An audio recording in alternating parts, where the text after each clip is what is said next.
interesting. Well, visibility is probably set to fucking private again.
The Joe Rogan Experience.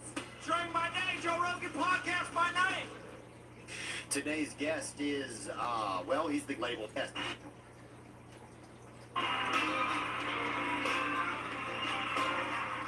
What's up, man? What's up, man? It's time. It's good to see good old Theo Von. It's an honor, The man. world loves you. Well, that's nice of you to say. I feel like, I can't believe I'm around you, I think. You know, I feel like you seem like a,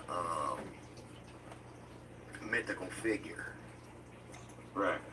Well, You know, like,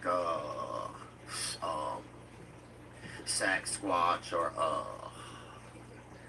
like a unicorn or something like that. yeah, you'll still feel that way by the end.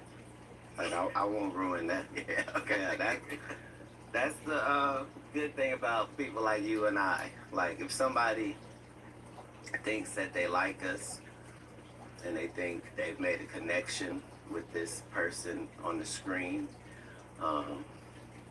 when they're around us, it's legitimate because it was legitimate. You know what I mean? Like if Theo Von wasn't successful, he doesn't have a different story. Right. Right. You know what I mean? It's the same story. He Yeah. lived that story, and that's why people gravitate to you, because there's nobody like you. Well, thanks, man. I feel the same about you. I feel like everybody does. Yeah. And you have a statue of me at the house, so you know. So yeah, thank you, man. Yeah, thank you for letting them even do that statue. What was that whole deal like with them, with Michaels? That's where I got mine. That was at Michaels. Right. Yeah. Did you do was it a collab or what was it? No. No, they just robbed my image and likeness because they could. Oh, man. Because they were doing it for religious purposes. Oh, yeah. I allowed it to. Well, thank We you. wish you a Black Christmas. Hey, man, look, I'd be honored to have one.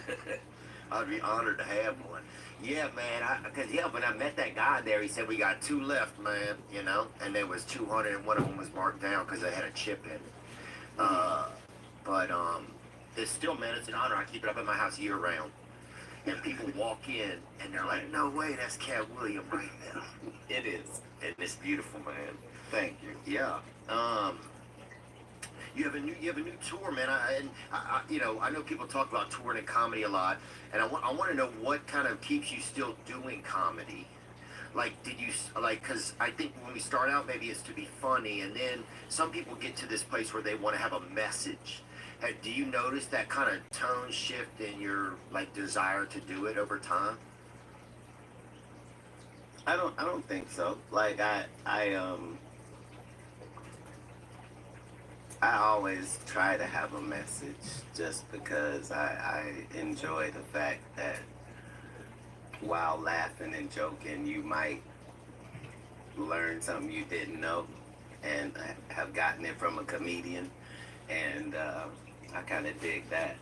But everything else is just continuing this conversation with my fan base. Like, these are my friends that I haven't seen since the last time I was here. And here's our discussion furthering our relationship. So it hasn't felt much like work. And this the Heaven on Earth tour. Do you believe in heaven? Absolutely. And Earth. Yeah. All right. Yeah. Fair. Touche, man. Yeah. Dude, I remember when I first, cause like when I was growing up, we just had, you learned about heaven and stuff, but all the pamphlets or whatever I'd seen at church or anything, it always had, it was mostly white folks on it, right? Right. And then I went to a black church one time. Yeah. It was, I think it's called Greater Starlight Baptist Church. That was in our town. And Shout out to Greater Starlight Baptist. oh yeah, it was nice in there. This was in Covington, Louisiana. Right. But yeah, they had About 13 miles from Slidell. yeah. There you go. Wow, Matt Williams in the building, baby. Right. But and that's when I realized, Don't make me go Gert. everybody's. That's when I realized, everybody's going to be in heaven. That was the first time that I realized heaven was going to be very diverse. I'd never thought about it. Right. And it was, Right. it blew my mind. I was like, oh wow, they're going to have black folks in heaven, Asian folks, all types of folks are going to be there, you know? It's truly the only place that white people are a minority Yeah, huh? is in heaven. Just because thousands of years went with nobody getting to go. Yeah. Just because of fuck shit that they might not have even been involved in. You know what I mean? Yeah. Yeah, I guess I'm kind of, I don't know if I'm starting to look forward to it. I am excited about it. Yeah. But I guess I get caught up in like a lot of worldly stuff, you know, like there's still things I want to do here, that type of thing, you know? Really? Yeah. You still got stuff you haven't done? Yeah, man, I got some things, yeah, some different things. I would like to write a book, I think.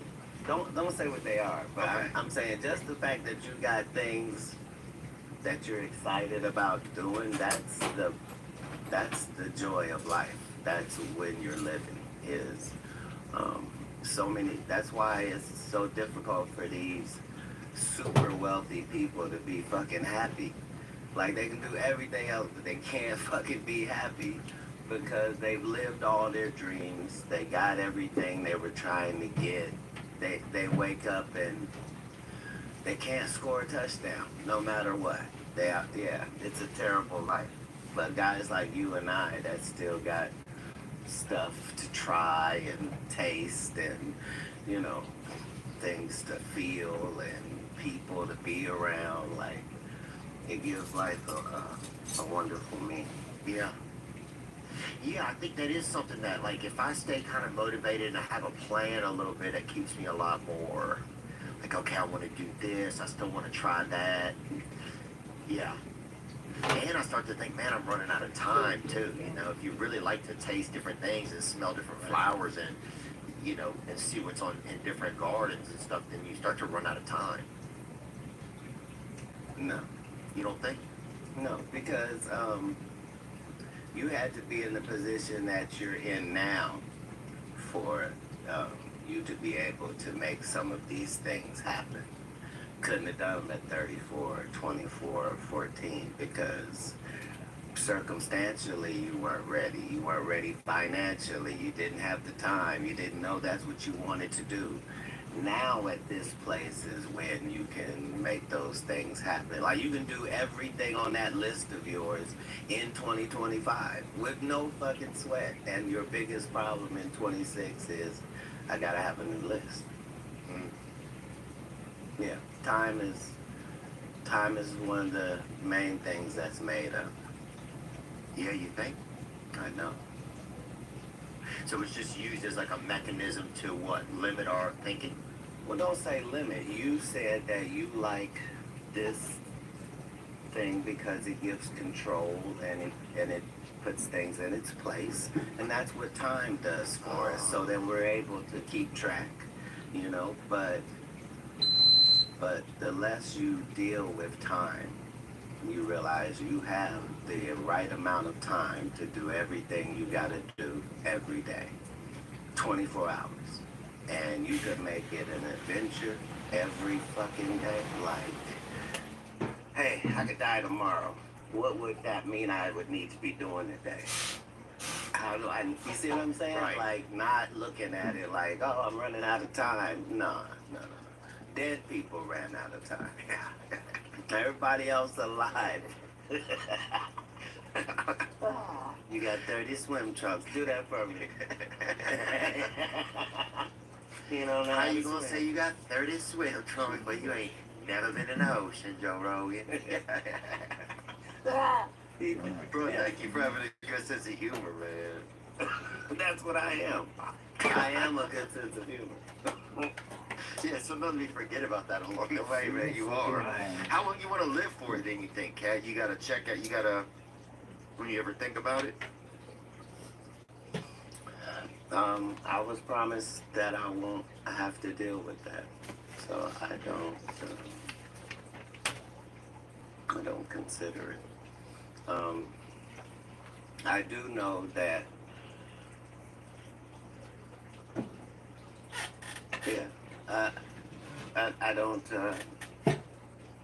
I don't have any things that I have to do in order to 3 views. go out It is the way I working. would like.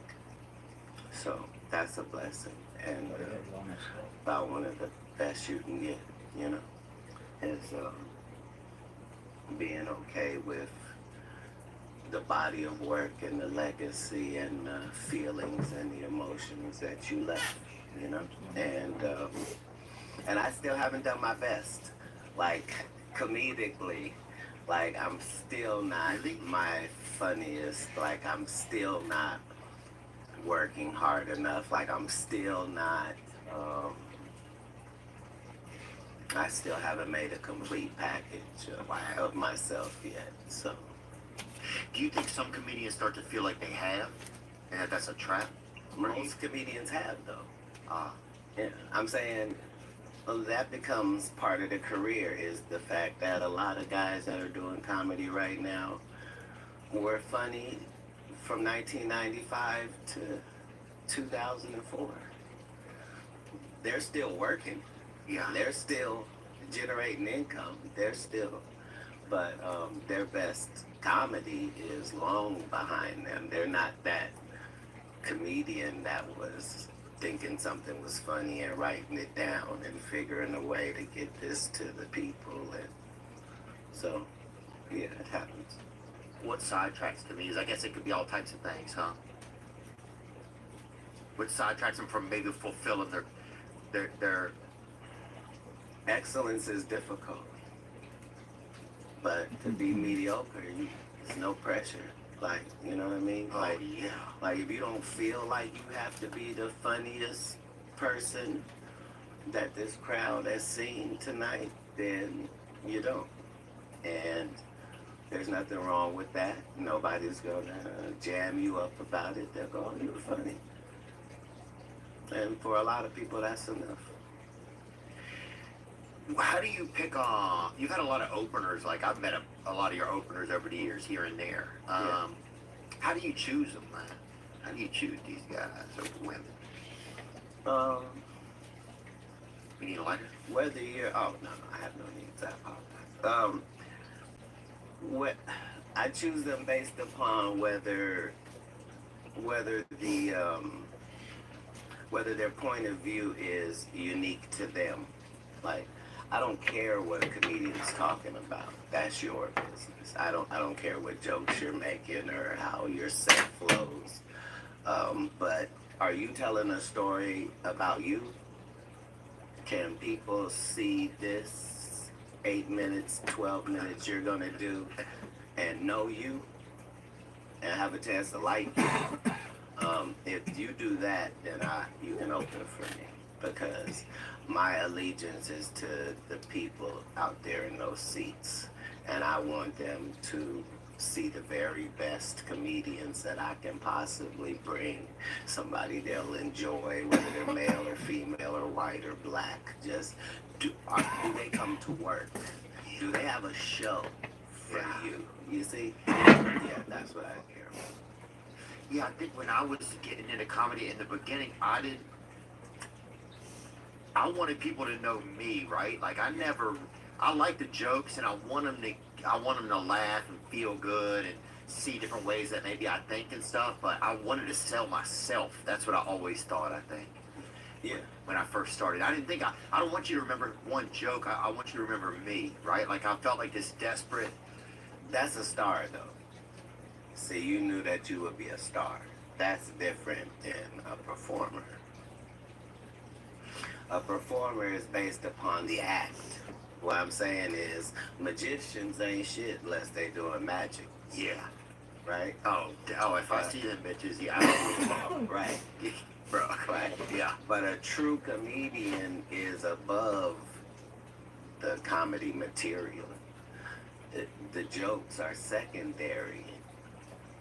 We like this guy, and we want to hear what this guy has chosen to say to us about the topics of his choosing. That's who you are. You know what I mean? That's who you are. That's who you are, Cat. Yeah. Well, takes one to know.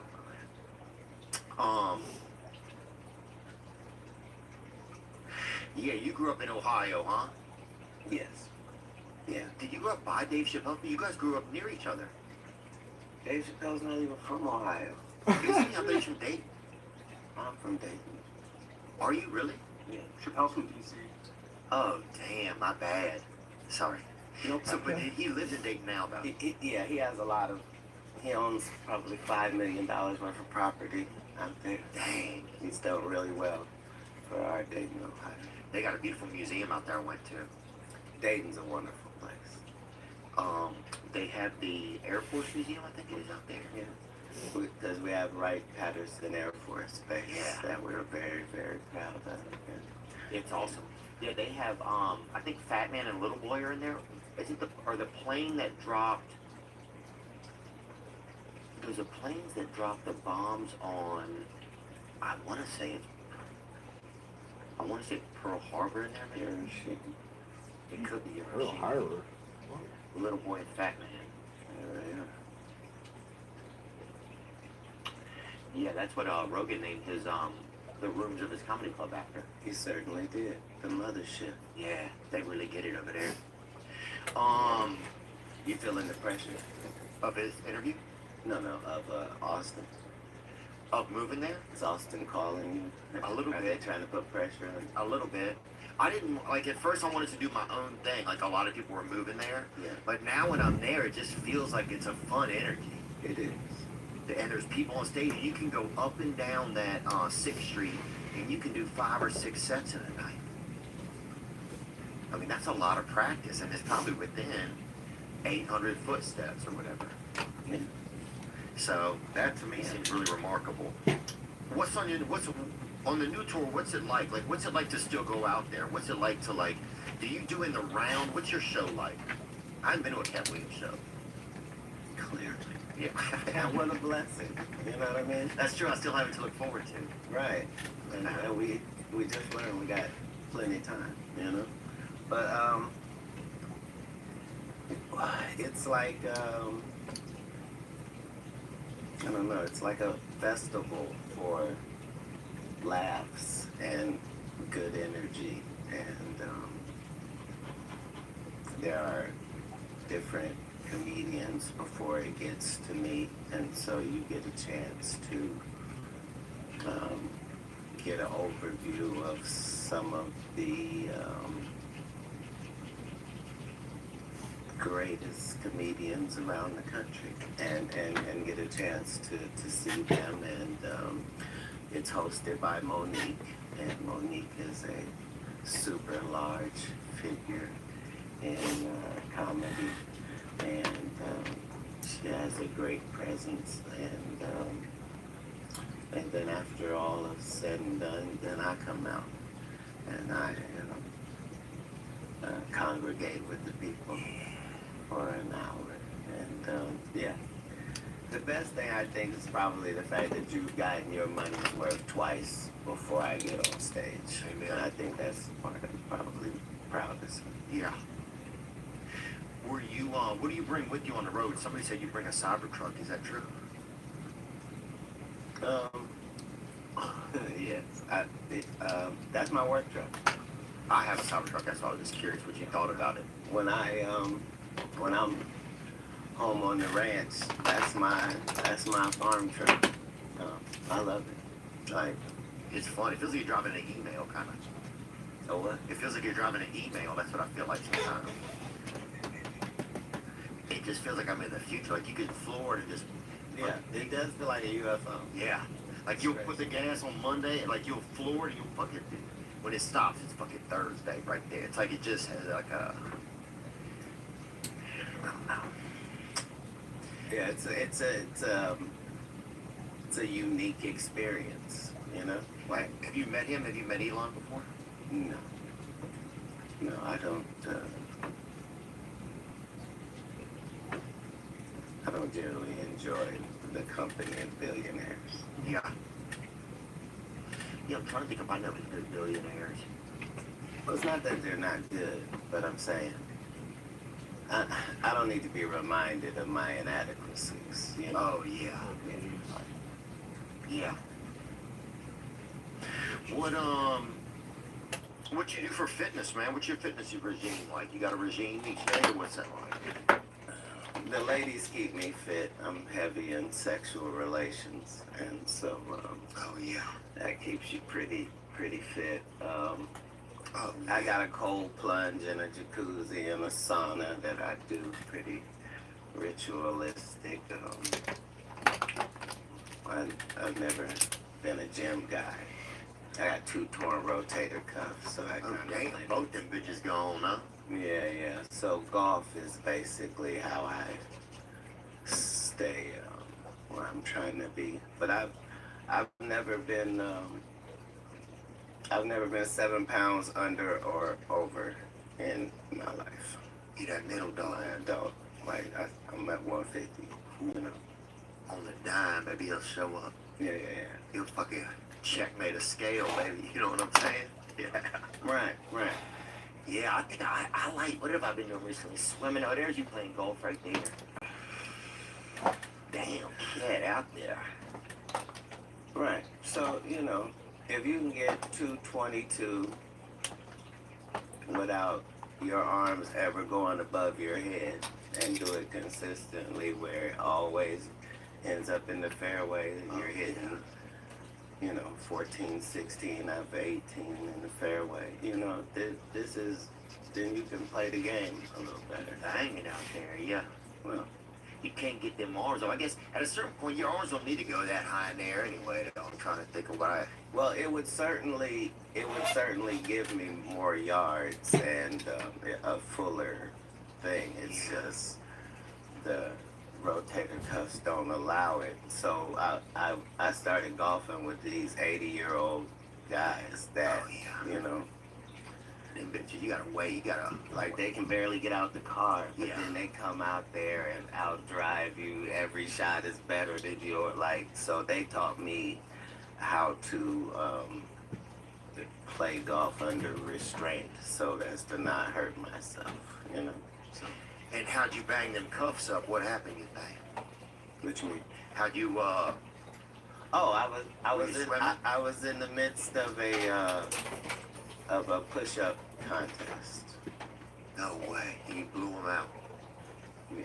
Oh, man. But I was probably at 200. I was doing too You much. just want to push them. Yeah. Yeah. And tore the cuffs both. You ripped both them bitches, man. God damn, boy, you better pull up at a Jiffy Lube and get well, buddy. And the guy I'm going against, because the way it worked is you could do as many as you wanted. When you stop, it's my go, and I got a match. You know what I mean? So You took it to the limits, huh? he was a horse. You took it to the limits, man. Yeah, maybe you could probably do some swimming safely. Maybe I could see you. Oh, I'm an avid Water. Yeah. I'm in the water probably more than. You that dark koi, baby, you out there. No, I love the water. Yeah. Yeah, I pray underwater, like, because evil can't access you underwater. You know, Oh, that's a lot interesting. of people don't know. Is that true? Yeah, and And that's why a child is an amniotic fluid, huh? yeah, like water's super powerful, like a living being. I'm sure that soon in the future they will confirm for us that water is a sentient being, and that Man, that's gonna be if they do that. well, that's why all through our history there was always gods of water, just because it's such a powerful force. Yeah. God is big. Yeah, I have a trouble out there. I think I'm just not the best swimmer, man. I don't like to swim cap either. I never liked putting that cap on. That just was not something that was my vibe. What do you mean by not a good swimmer? I don't like it, man. I don't like being out in there. I'm kind of a land dog. I like being on land. I respect water too much. I think I get too scared in it. Yeah. That's it. I get scared in it. Yeah, you have to have a real respect for it, no matter what. Like on a boat or regardless. Like Yeah. it's one of those crazy things that it's beautiful and wonderful and it sustains life, but it has 1,000 ways to kill you. And Yeah. it houses the scariest in the whole world. Yeah, I just get nervous. Yeah. But what are you like in a jacuzzi though? I'm pretty chill, I think. I'm okay in a jacuzzi, but even then, if nobody's around, Yeah. I just don't know if I trust myself enough not to like. Yeah. If I'm even driving through a long puddle, I'll look at my watch and make sure everything's all right. I just get. But you had a drowning incident in your past. I think I've just had some probably nervous experiences with it, man. We used to have a neighbor, and this guy was probably. I don't know if he had like one of them big bathtubs they had at their house, and they would he would make us play Navy or something. He's probably a gay guy, but we didn't know, right? But he would have us playing Navy. And You have more than 6 of those stories, so you can't claim that. Yeah, we had but he'd have us play. But it was just like a lot of. There was a guy had you looking in buttholes. So I'm saying. Yeah, that's a fucking wild neighbor, bro. Some of these guys were for certain gay. I don't know if they was. I'm not sure what they were. We're sure what they were. You just made it through all the gauntlets, like as a participant. Oh yeah, bro. I put a juke on a nutsack. You know what I'm saying, bro? Give me my $4. yeah. Right, yeah, we grew up just had but back then they had this more pedophiles and wildness. I think back then, man, people wouldn't. Now it's all documented, Right. But back then it was just people was more, I remember we had a guy they called one basketball coach had been like kind of tickling the kids a lot, right? And then the other guy called him and he said, hey. You said that so natural. I said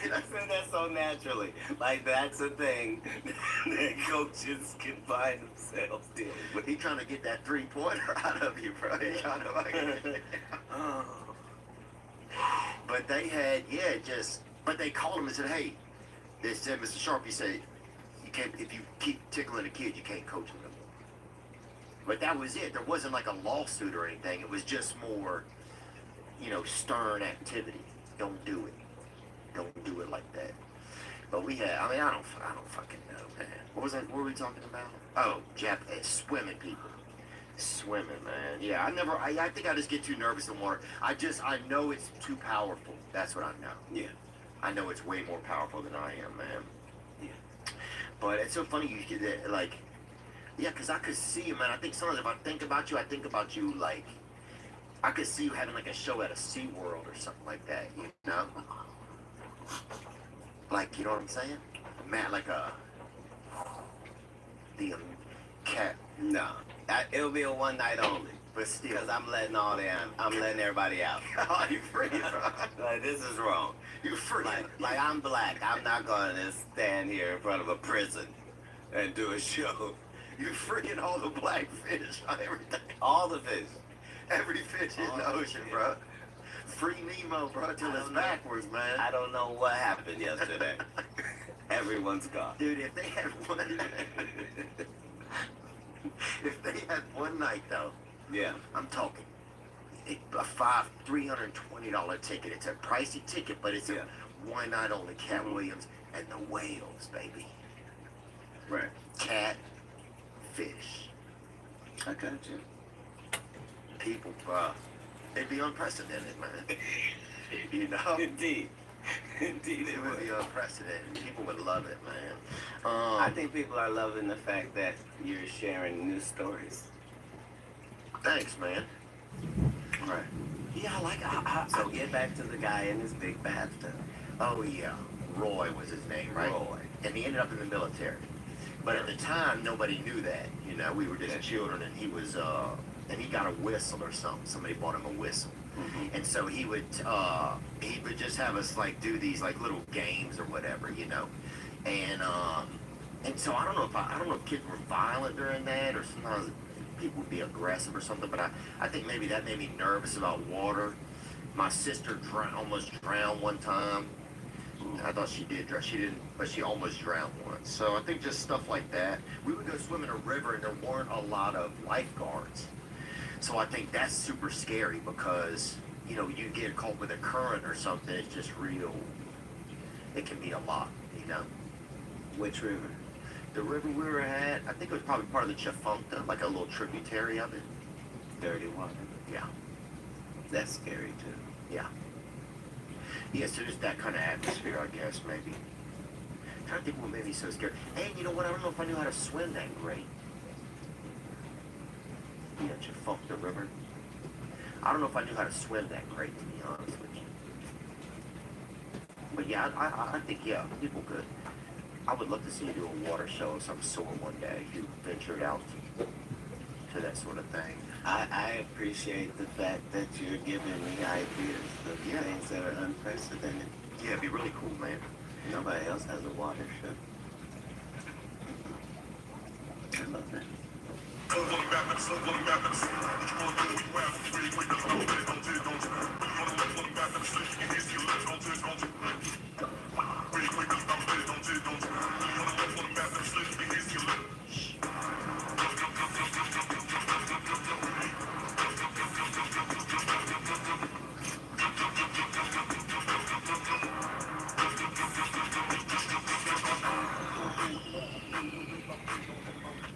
This episode is sponsored by Prize Picks. Do you love firing on sports? Well, Prize Picks is the best daily fantasy sports app for you. Sign up today and get $50 instantly when you play $5. You don't even need to win to receive the $50 bonus. It's guaranteed. You can fire on all your favorite sports like the NBA, NFL, UFC, and many more. Instead of choosing teams, you choose individual players. Each player has a set projection, and you either choose more or less than that set projection. That's what I like about it. That's what makes it so unique. For example, if you think Patrick Mahomes is going to throw for more than 17 completions, you'd pick more. If you think Jalen Hurts is going to launch more than 22 cups, you'd pick more. If you're smart with sports and you know what players are going to perform on what nights, Prize Picks is the best app for you. With the Super Bowl on the horizon, now is the time to get in on Prize Picks. On top of the play $5, get $50 offer for all new users with code Theo, the Prize Picks group will also have a free pick live for the Super Bowl. That's right, get a free pick that you can add to your lineup. Now's the best time to get in. Use that promo code Theo and cash in those free picks on top of that. Thank you, Prize Picks. If you love Bitcoin or you're looking to get in crypto, then I've got the right thing for you. I've got what you need. It's MoonPay. That's what I'm introducing you to. It's the easy way to buy or sell crypto using the payment methods you already feel comfortable with. Credit card, debit, PayPal, and even Venmo. Crypto's been on a tear. And if you're thinking about diving into that digital treasure chest, MoonPay's got your back. MoonPay isn't just another player. They've got the experience to make buying crypto as smooth as a freshly paved road. Thank you, MoonPay. I've had my ups and downs with crypto. Once I got so hooked I was checking prices more and I couldn't even feed my damn baby. I was just too busy checking prices and charts. I sold it all a few times, but like a boomerang, I'm back, thanks to MoonPay. Using MoonPay's app is simpler than a one-string guitar, and it's available on iPhone and Android, so you can always have MoonPay in your pocket. So if you're looking to get into crypto, there's no better place than MoonPay. Head over to moonpay.com/THEO, or you can access them in any of your favorite crypto wallets, such as Exodus, Phantom, MetaMask, or Trust Wallet. This is not financial advice, I want to remind you. Trading crypto carries risks, and you could lose your investment. MoonPay is here to facilitate, just like I am, not to advise. Anywhere worth going is worth going in good boots. Find your perfect pair with Tecovas. Tecovas crafts quality Western boots for everyone, from generational ranchers and lifelong cowboys to first-time boot buyers. Born in Texas in 2015, Tecovas makes it easy for anyone to find their perfect boot. Every one of Tecovas boots are handcrafted with over 200 meticulous steps for broken-in comfort right out of the box. Now, I'll say that Tecovas sent me a pair and I'm enjoying them. I like the width of the actual foot. It's not, I had me another pair and they's too narrow. My feet get all nervous in there, all tight, all just like they're just in a very small parking spot. But not with them Tecovas, baby. It's really, my foot feels perfectly settled. Right now, you can get 10% off at tecovas.com/THEO when you sign up for email and texts. That's 10% off at tecovas.com/Theo. Tecovas.com/Theo. See site for details. Tecovas. Point your toes west. Were you affected by the fires, Cat? Do y'all have any damage?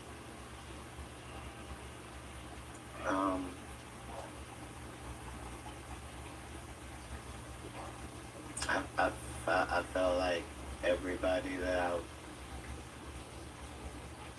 of my work life lived in the Palisades. Like, yeah, it's massive gut punch. Just the lives and economies of people that have been destroyed. But this is how life operates, It's very humbling for there to be thousands of homeless millionaires, Yeah. Yeah, it's so surprising, man. I had a friend I was talking to, and he said, hey, do you want me to go to your apartment and get I got a Jeep Cherokee out here, so you want me to go get it in case the winds change it? And I said, I think it's going to be okay. And I said, what are you doing? He's like, oh, I'm going to an audition. And it was just so wild. He had places that were completely disappear off the earth. And then you have a guy who's going to an audition at the same time, Just that there's so many things happening at once in this city. It's like part of it is so affected and some of it is unaffected, Kind of just was a dichotomy. Yeah, I feel that way every time I watch international news. You know what I mean? Just you watch another country's news and see all of the stuff that they're going through that we never hear about or know about, or it's crazy. LA is just so massive of a city, Yeah, it's like a state almost in a way. Right, like LA is like a collection of 100 cities, that make this. That's a good point. I never thought about it like that. With Hollywood and its Encino and Beverly Hills and all Compton, Gardena, and Inglewood, and Torrance. Hawthorne, and Torrance, and the city of Manchester. Commerce, and all of these places are fingers and limb pieces of the body that is LA. So there's no way for 6 or 7 of those parts to be going through pain and the body to be okay. But by the same token, it has to be. You know what I mean? Like, if you break your finger, the rest of your fingers still got work to do. You know what I mean? Like, Yeah, oh Yeah. yeah, man. Yeah, sometimes I think about what it would be like if I were like another ethnicity, you know? You ever imagine like that? Like if you was an Asian guy? Like if you could handle it? no, You ever had dreams like that where you're Asian? I'm not sure if you have those when you're black. Like,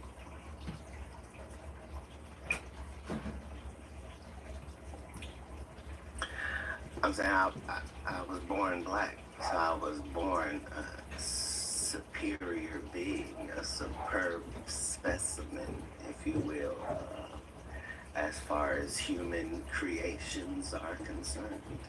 So I never wanted to be anything other than that. I wanted to know how other people felt.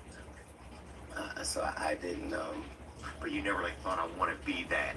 no, Yeah. no. But maybe some of that is because I didn't think that was possible.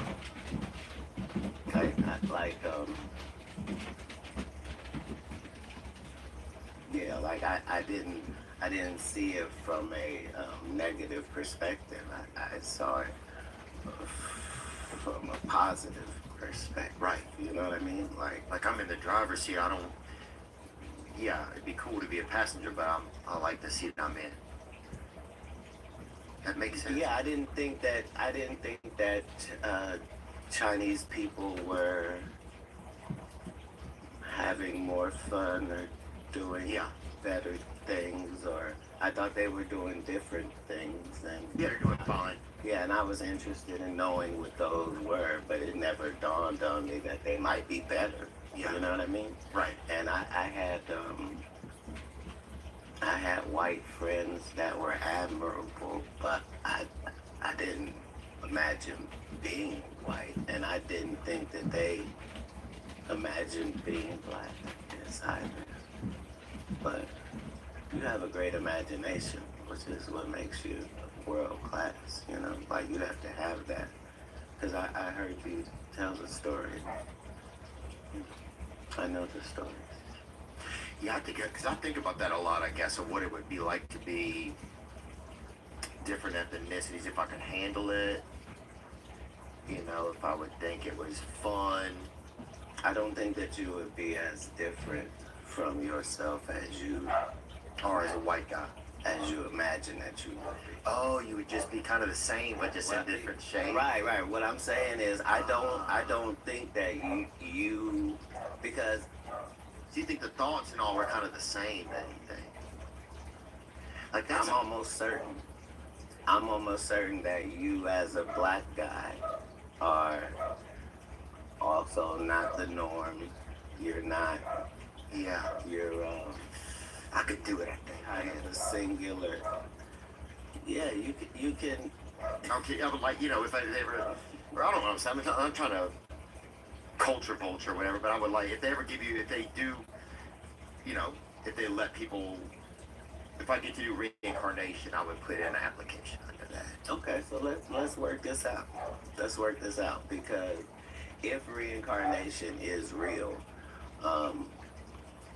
you have some say in it, right? That's right, because you probably get to apply or talk to the manager. I'm saying there's nobody else's opinion that will be more valued than yours, right?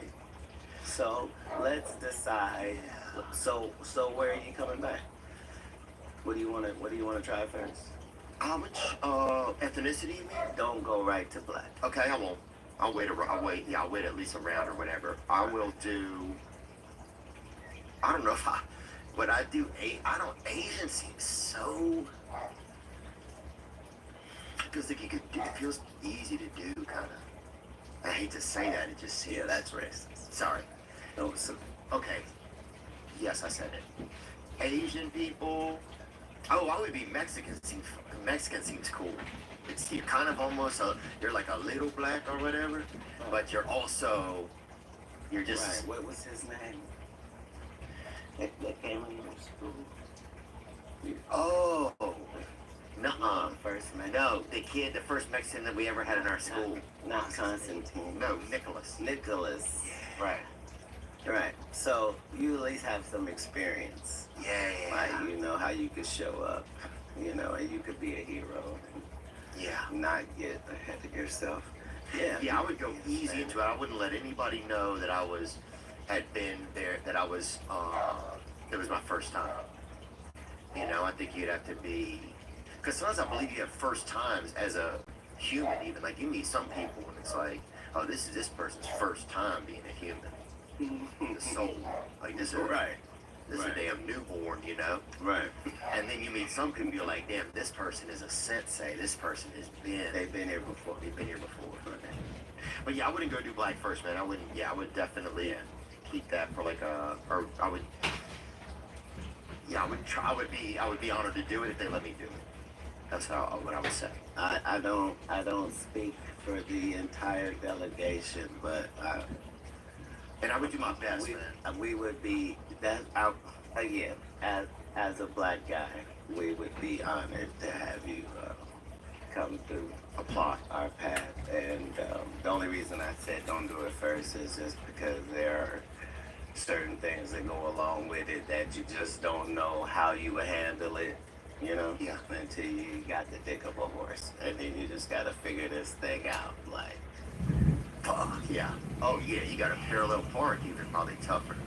You know, everything is different. A little bit different, I'm sure. But yeah, yeah. I don't know if I'd go a lot. Yeah, I would like to do that. Especially if I got to bring a friend, I would definitely do it, man. I'm fucking. You don't get to bring a friend. You make new friends with each of these. You see what I'm saying? Like, No, see, I want to just Right. have some safety, you know? Same reason I don't want to be in the water, you know? It's just when I feel risk, it makes me, I think it makes me feel nervous, you know? right, but nervousness was created for that. Nervousness is a good thing. You're supposed to feel that. But that doesn't dictate whether you continue. And if you can get a hold of that, understanding that nervousness doesn't mean stop. The yellow light doesn't mean stop. The yellow light means be cautious, right? And so when you feel those nerves, understand those nerves mean, okay, don't fuck around, but you can still enjoy. Yeah. Yeah. So we're going to get you closer to the water in 2025, and we're going to deal with some of these ethnic Blockages, maybe? I don't think they're blockages. You're very open-minded. Yeah, thanks, man. Yeah, they're not blockages, yeah, just. You're not dealing with blockage. You're dealing with an uncertainty as to who you are in the universe and whether or not you belong in the places you feel like you. Man, that's interesting. That is kind of how I feel. Yeah, because I'm always thinking of what this other thing would be like, kind of. Right. Right. Because I never really thought about it like that. I don't believe this is your home planet. You know? Do you believe that most of the people here that are living right now, that this is their home planet?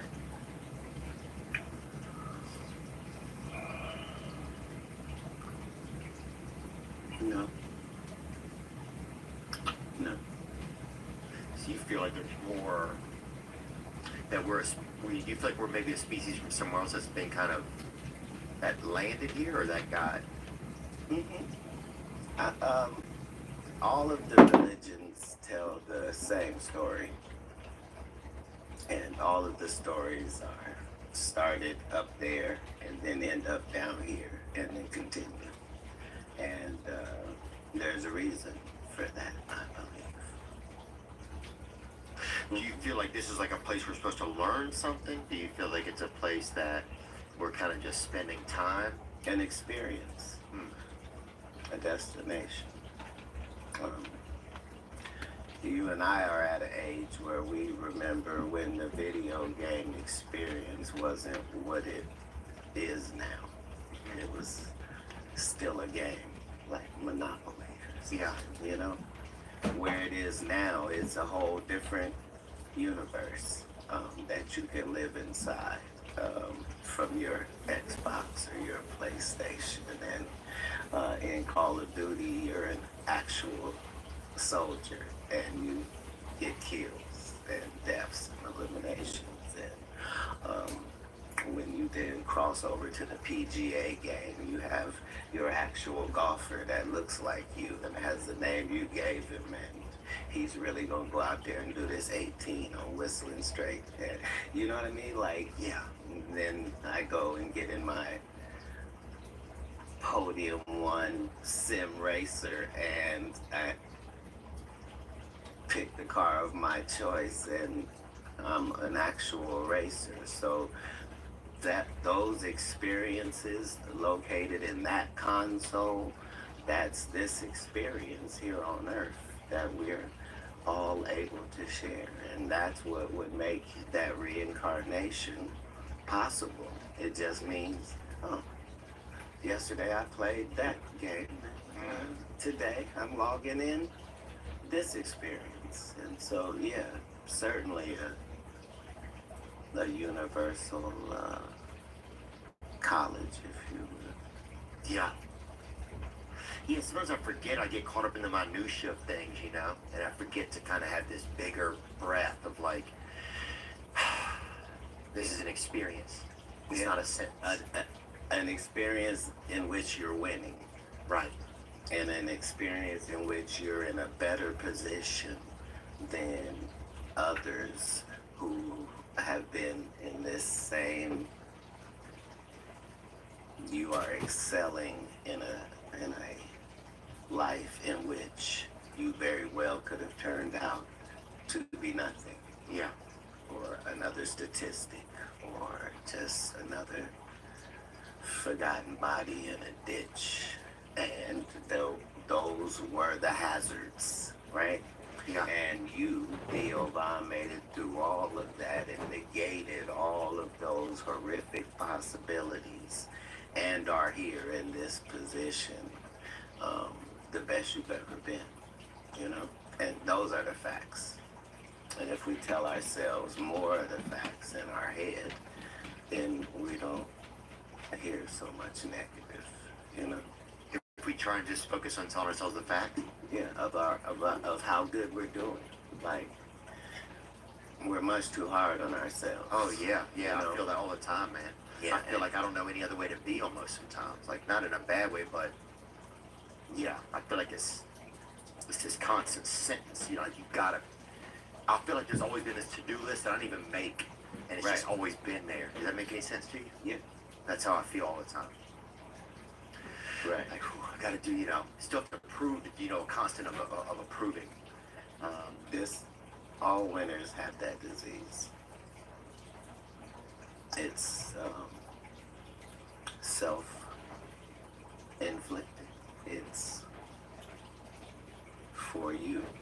It's you doing that. And there's nothing wrong with that harsh management. It's what gets you to the point that you're at. But if you have animals, you know that a relationship doesn't do good with just control words. Just sit and stay, and there needs to be a connection fostered, and treats are the best thing for learning, you know? And So treat yourself with those type of things as well. Like, don't forget to remind yourself of all of the people that you tell stories about and the fact that that was it for them. That little piece of the story you told, like, they didn't get better. Like, they didn't then change some stuff and go like Yeah. you did. Yeah. You know? Yeah. Yeah. Do you feel like who was like a role model when you were growing up? Where do you think you got some of your own influences from? Do you think it was from people like actually humans in the world, or do you feel like you had kind of like divine thoughts that came into your head or guidance? Like, where did that kind of stuff affect you? Like when you were younger, do you feel like? I got it all from books. Like I got it all from books. What are you smoking, Ken? Sir, mother? You smoking?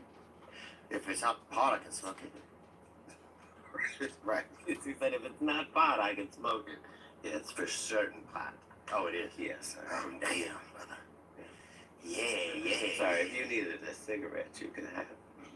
Yeah, I might have a cigarette with you, man. Sure. What you're getting ready to have is not even available in this place that we live in. I mean, What? California. LA? Oh, they don't have Newports here? Yeah, they're not allowed to do Wow. Ventos. So racist. Yeah, it's weird. You can burn down a whole town, but you can't have a Newport. Right. Right. And your blackness begins. Yeah.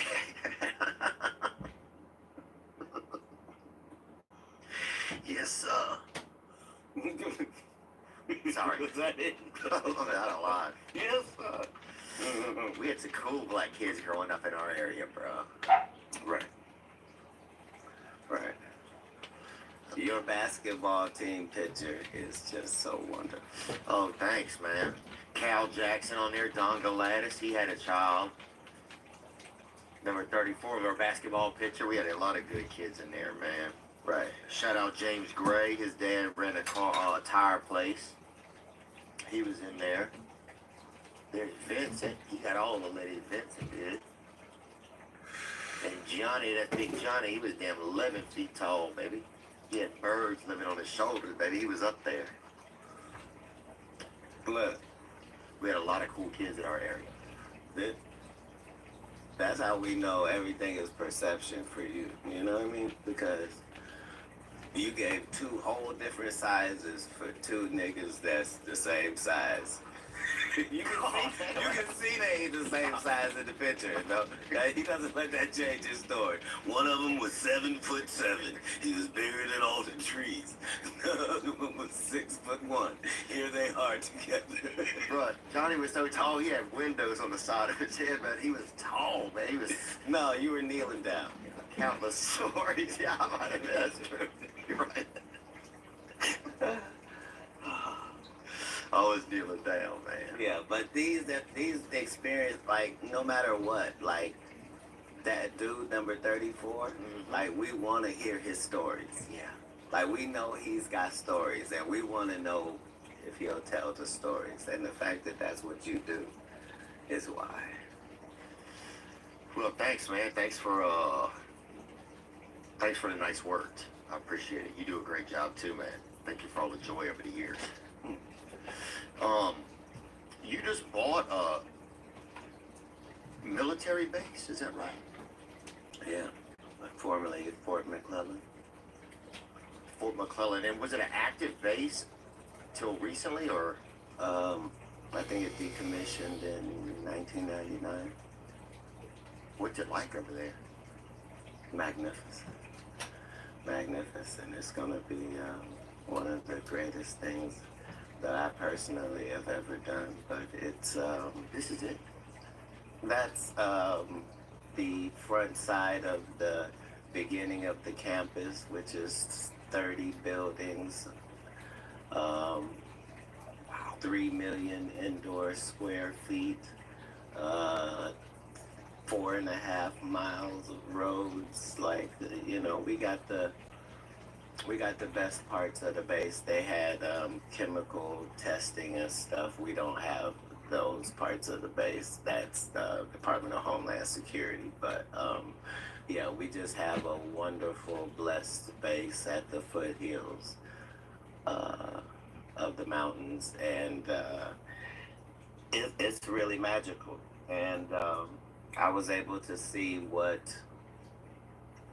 Tyler Perry was able to do with 200 or 300 acres and a military base, and Yeah, it's amazing. and how you could make a movie studio out of that.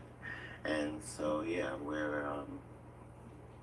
yeah, It's unbelievable. it hit the news recently, but I purchased it a couple years back. Yeah, I've had it, so we've been working.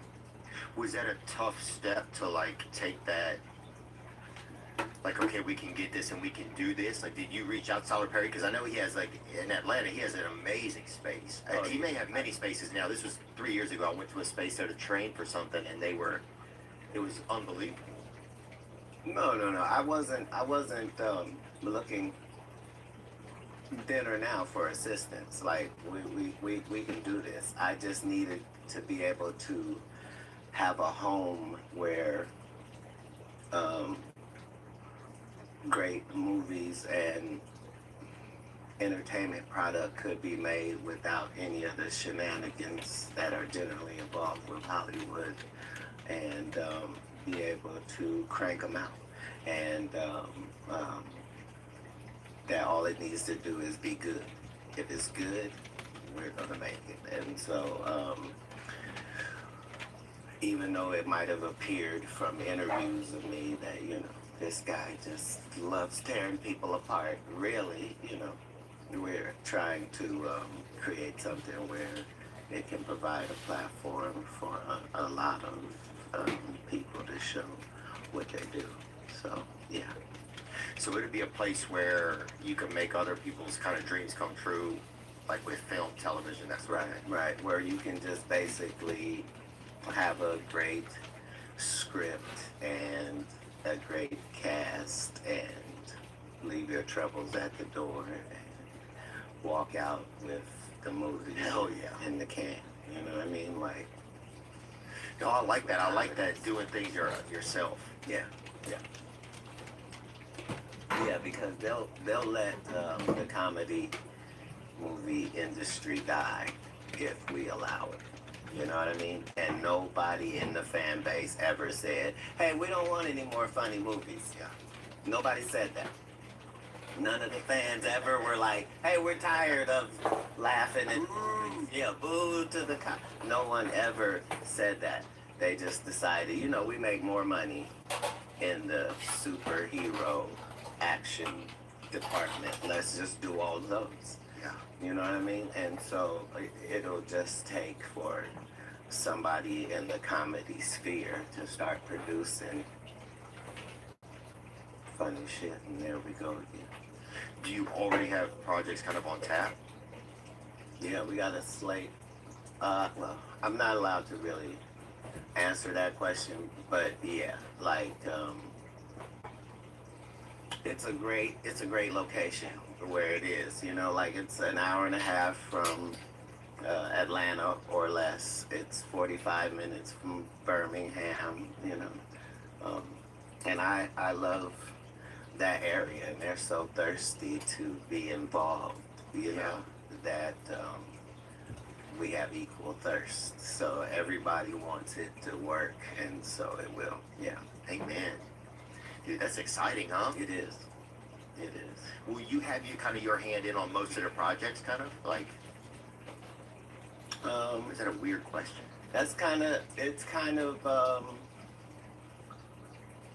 It's kind of not necessary for how it's set up. It's set up in much of the way the grocery store is set up. So my job is just to make sure that all of the food that we sell in this grocery store belongs in this grocery store. Do you see what I'm saying? Is it a good quality? Oh, we'll get it in there. The people will want to see that. Yeah, they'd love that. Yeah, the cherry plums. Yeah, they'd love that. You know, and once that barrier is crossed, then we're just trying to make the best project for you, and to make your smaller budget be able to compete with the larger budgets.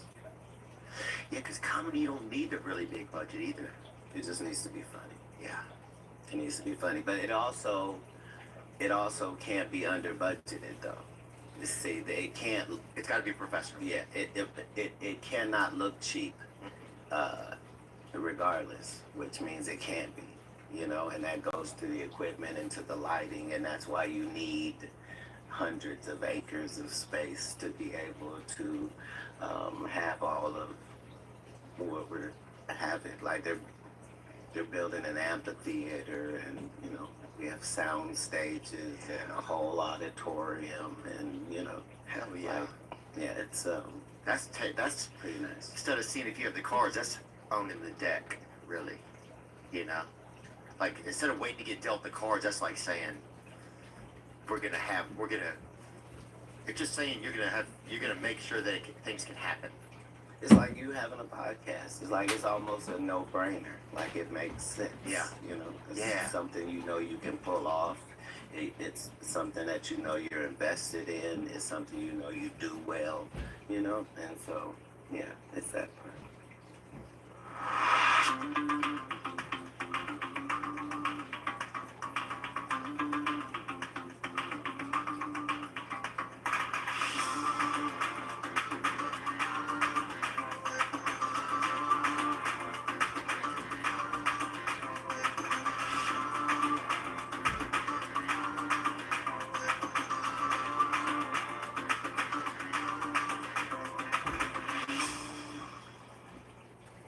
Someone stole my Post Fresh swagger.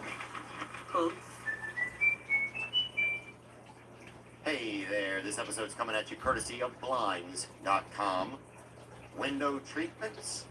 They ain't just about keeping your nosy neighbor Todd from peeking in while you eat your cereal shirtless. Nah, man, the right window treatments can actually save you some cheddar on those energy bills. That's right, less sweat, more cash in your pocket. But here's the rub. Getting them the old-fashioned way? What a nightmare. Some dude shows up at your house with a vibe you don't trust, throwing out quotes that sound like he's trying to fund his kid's private school. It's like, come on, man. Well, Blinds.com flipped the script. No weird home visits, no pushy salespeople. Instead, they got these virtual consultations with design experts who can help anytime, anywhere. So here's the deal. Head on over to Blinds.com right now to unlock an exclusive discount. That's right. They're hooking up our listeners with $50 off purchases of $500 or more with code THEO at checkout. Don't sleep on this deal. Limited time offer, rules and restrictions apply. You know the drill. Blinds.com, baby. They're changing the window game. One shade at a time. You know that Valentine's Day is closing in quicker than a box of discount candy canes after Christmas. Let's be honest, we've all been there, rocking a 5 o'clock shadow at noon, looking like we're auditioning to be that scruffy sidekick in a rom-com nobody remembers. Not this year. That's right, this video is sponsored by Manscaped, the brand trusted by over 11 million men worldwide for their trimmers, hygiene and shower formulations, and premium boxers. Whether you're a first-time trimmer or a grooming guru, the Handyman in the special edition Rocket Man colorway from Manscaped is the secret weapon you need in your grooming arsenal. Set your sights on a legendary smoothness this Valentine's Day and lift off with the Handyman Rocket Man today. Use my promo code THEO and you'll get 20% off and free international shipping at checkout. That's 20% off plus free international shipping with promo code THEO at manscaped.com. Happy Valentine's Day. What Are you married or not?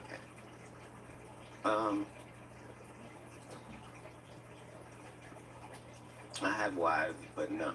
Yeah.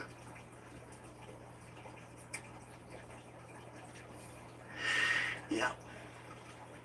Yeah. I'm a happy man. Yeah, sometimes I've been thinking a lot about getting married, but I don't know if sometimes it's like an outside pressure that I feel, or if it's just like something I would like to have that family, you know? Like that, you know, I think you always have like an idea of what a family is, you know? Yeah. Sometimes I feel like that's something I want to try to make happen, you know? It seemed like it could be a real challenge. Scared of marriage, but I was scared of divorce. Like my parents didn't get divorced. My parents are still together. Oh, wow. So I always felt like you only do this one time, you know, and I was always more happy of the bullets I had dodged and the people that, well, I thought I would have married her. Like I was ready to marry. You know what I mean? And Yeah, then then you a see little them bit years down later and you're the like, ride, oh. you're like, oh my God. So yeah, happiness is what I'm after, not titles or idealistic situations. Like I just want to provide happiness and be provided that as well. And if you can get that situation, regardless of what it's called, that's gonna be Yeah, maybe I get too stuck on the yeah, maybe I sometimes do get too like feeling like I have to fill in the blanks as opposed to what do I really want to create, you know? Like, or being like, what if I didn't get married? What would people think? You know, sometimes I get that stuck in my head, you know?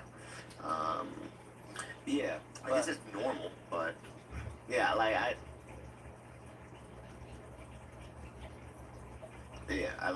I don't. I would hate to be put in a situation where I have to cheat on somebody. You know what I mean? And I kind of feel like, what was the point? yeah, I don't want to set myself up for. That's a good point too. I don't want to set myself up for a situation that would be uncomfortable for me, or I would hurt somebody else's feelings either. Right. Yeah, that's something I would not enjoy. But remember, as in your next life, you know, you got a black woman coming, so things are gonna change. Oh Lordy, Things are gonna change. it's gonna be something. It's gonna be something. God, Right. I'm gonna. Have you experienced the black woman? Yeah, pretty much. I mean, I haven't dated just a black lady. She wasn't our best representative. No. I mean, there's a cute black lady that I met at the airport that if I see her again, I think I would try to ask her out, but I haven't seen her again. But I would be open to dating a cool black lady. Hold on, You know? hold on. Let's talk specifically Okay. about this one you're talking about. Yeah, she just looked like really confident and nice smile and pretty eyes, and I was like, man, there's just something about her Okay, all right. And she was where? that I admired. She was working at the airport. Working at the airport. That's So she was a worker. She liked to work. She doesn't mind work. Like, so hey, they're beautiful. Which airport was this? this was at LAX. You bet it was. Yeah, yeah. So she was TSA approved too, you know. So Right. so yeah, if I see her again, I would try to. No. We're seeing her again. Okay. We're seeing her again because you have this feeling already. You're only saying it like, well, you never know. I might not see it. You're going to see her again. Absolutely. Because you're going to ask her, beautiful. Fantastic. Oh. She's not. She might be watching. I don't know. She might be watching. Do you do that? You put things like into. Do you like do that? Like speak things into existence type of thing? I'm not powerful enough to do that, but I don't ignore things that I see in existence. So what I'm saying is, I'm not going to ignore the fact that you're not saying abstract. And, you know, if I saw a black woman that did something for me, I'd ask her. No, you actively saw one. Yeah. Right. Yeah, and this is recent. Yeah. Right. Yeah. And it's gonna be life changing. Yeah. Yeah. Are black women a lot different, do you think? Yes. Yes. Like Okay. yes. Like you know black guys, Yeah. right? Yeah. Black women are nothing like black guys. Like I don't want to put so much pressure on this lady at at the airport, but Yeah. but Yeah. she doesn't know we've had this conversation. No, You no, know. magnificent creatures. Okay. In slavery, black women were appreciated. You understand how difficult that is? Yeah. That's some hard shit to pull off. Yeah. I hate you guys, but not all of you. Some of you are wonderful, precious beings. Yeah, that's black women are almost unreal, and only because what it is that they possess, they don't. It's not on purpose. Like, you know how we feel about people on the spectrum? Like, Oh yeah. They're magic. right. The reverence that you and I have for that community, right? Mhm. You're gonna feel that with black women. Wow. Like they're really where the word nurture comes from. You know what I mean? Like the ability to give you something as a man that you never had before, felt before, and make it comfortable for you to access that. Like, no, Really? yeah, really life changing. Yeah, man. Cause this could be part of my 2025, man. It is. It clearly is. Right. Right. Right. We've said Here it. we are. We Yeah. said it. Yeah. Yeah. Well, you had a lot of last year. It seemed like you had a lot of predictions last year. You kind of became this oracle last year. Did you feel that? That people came to you, you almost became kind of like this, like a little bit like a crystal ball. You know? I'm honored to get to say the things that I say when I'm saying them, and because you know that I operate from a positive first standpoint in all things. Like I assume that it's going to work out for the best, and I understand that if it is for the worst, then I'm prepared to handle that as well. But yeah, it was something. Did you start to worry any about your own safety and stuff? Because it seemed like you really had some moments where you're kind of, almost channeling truths into the world.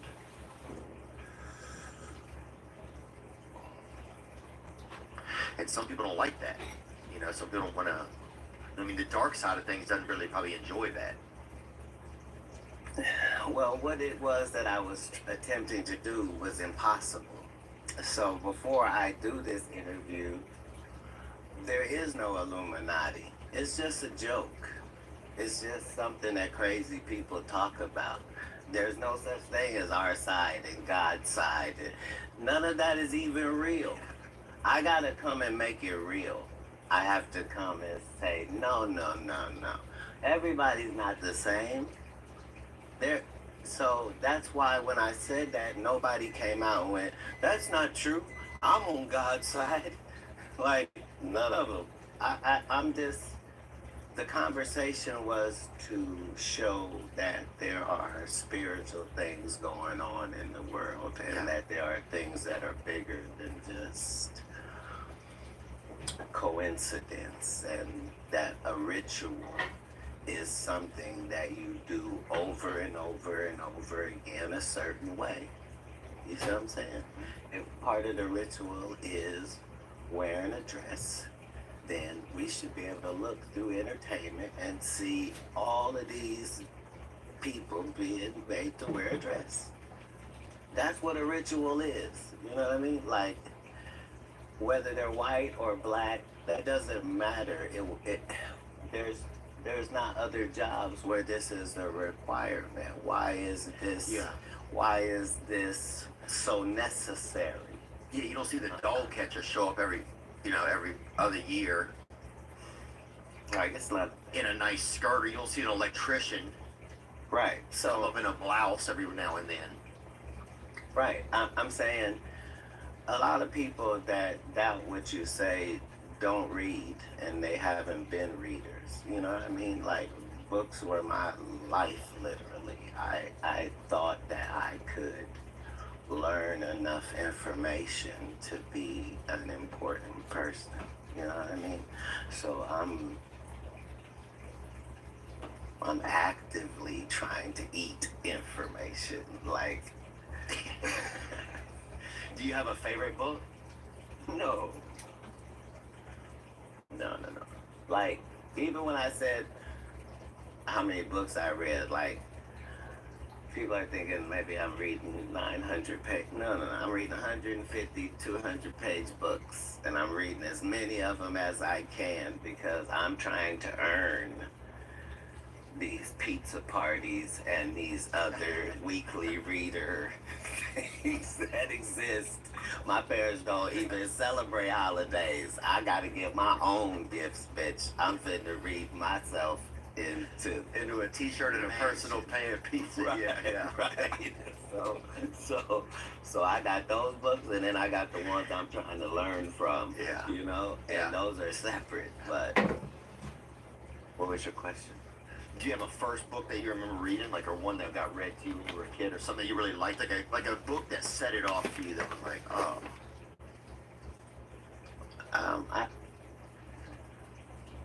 I read the Bible first. That's 66 books.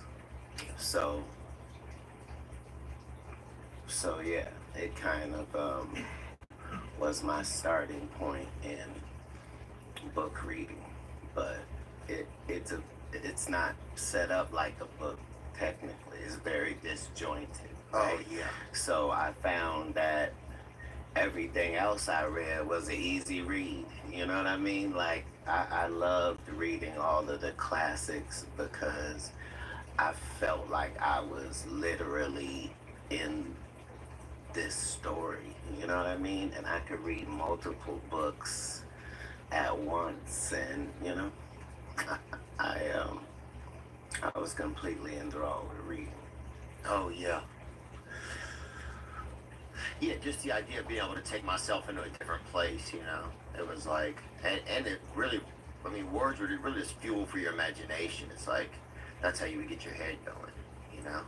Right, but I didn't want to use my imagination. I wanted this imagination. You see? Oh, what I'm you wanted the saying? information. I wanted to know what Huckleberry Finn and I wanted to know what they were doing. Like, Yeah. you know what I mean? Like, I wanted the adventures. You know what I mean? Like, I was reading everything. Nancy Drew mysteries, like anything I could get my hands on. The Hardy Boys, like I'm reading that, and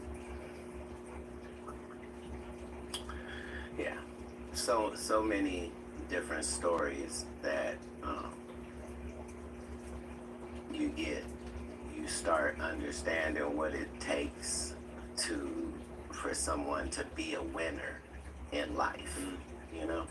And you find out from reading thousands of books that if you can list the fucked up things that have happened in your life and you can put that on a list and you somehow made it past all of this to be in a position where you can still go make some stuff happen, That's what you have in common with every hero of every story, of every autobiography, of every. Wow. Is that. Yeah. Is how much happened to you that should have broke you, that did not break you, so that you were able to then Fucking ride. Amen. Amen. Yeah. Did y'all yeah, I'm trying to think of some of my favorite books when I was a kid. I don't even remember. When I was young. We're the Red Fern Girl. We had to read all kind of shit. They had that one book that kept killing this dog in it. I felt so bad for it. How many times did you kill a dog? I mean, they kept, that thing was fucking really dead. I don't remember that. I don't know who wrote that bitch, but I think Stephen King wrote it. But that bitch was dead, bro. After the second chapter, I said, this bitch is dead. I think I only read one book he ever did because I couldn't read his books without going, hey, dude, whoever writes like this is a demon, like. And then when he always had his picture on the back, and he looked scary, like,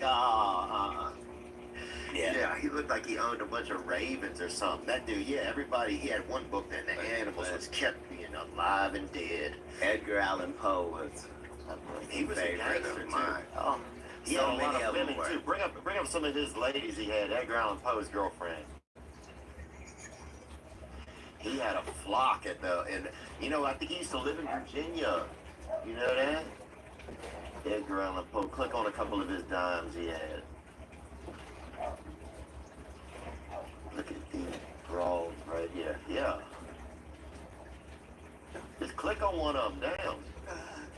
Edgar Allan Right Poe. there, baby. Telling, Shorty wanna He was a clear pedophile. Come on, man. Come He on. was a clear pedophile. She looks 9. Hey, run And it says she died when she was 24. She had tuberculosis, boy, but before That's how you liked them. That's how we liked her, boy.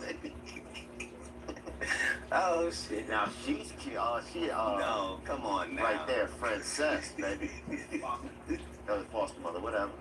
Damn, bro, why you fucking helping me out? Fire. These were supposed to be his hoes. This is his family members. Whatever. We got our Oh, research department. Now, what about right there, Virginia Clem, baby?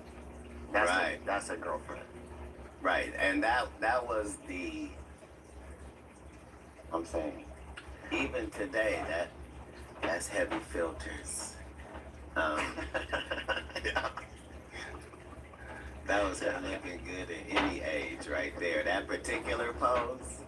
Okay, I admit that's You had to be a virgin to show that much neck. She was like, no one has ever. Yeah, pretty good. But what about her though? Oh, wow. Let me see. Sarah Helen Whitman, a professional writer who met Edgar through the literary circles in New York. Fellatio. Yeah. Oh, yeah. Otherworldly. That's the original Hawk to it. Sarah Helen Whitman. She get those curls going. Oh, you're gonna love it. Bounce, bounce, bounce. Milk it, Sarah. Milk it. Right, she'll slurp you back to Saturn right there, man. And then just wait a minute. Why did Zuckerberg come? Are they? Oh, jeez. I don't know why they brought him up. You think You have genius here. Oh, yeah, the new hair. Yeah, he has a new hair. Sarah What do you think about a Helen. lot of these? What do you think about a lot of these social media sites controlling how people communicate? What do you think about that, Mike? You fear that kind of stuff?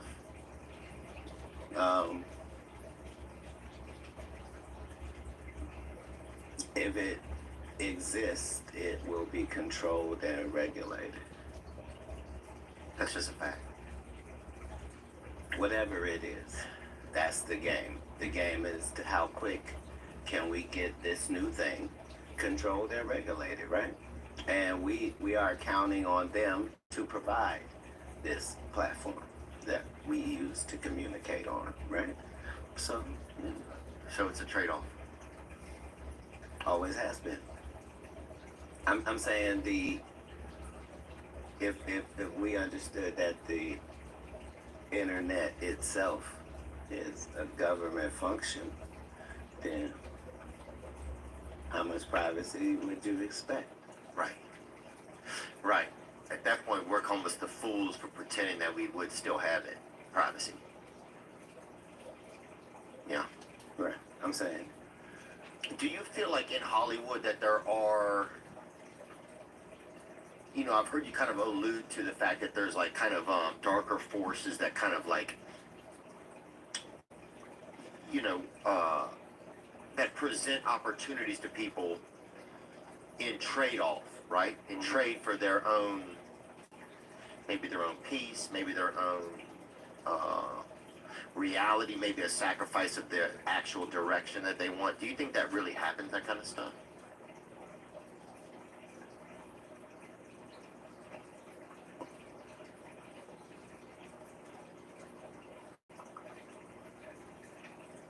I think everything is controlled and regulated.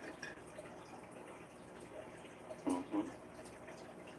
You think there's ever ways where we can get to the control room and see who's controlling? Do you think that's all? We're past that. We're past that. But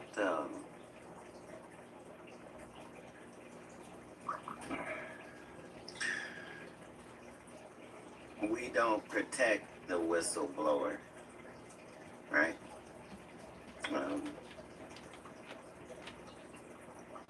We don't honor the scout that would tell us who it is.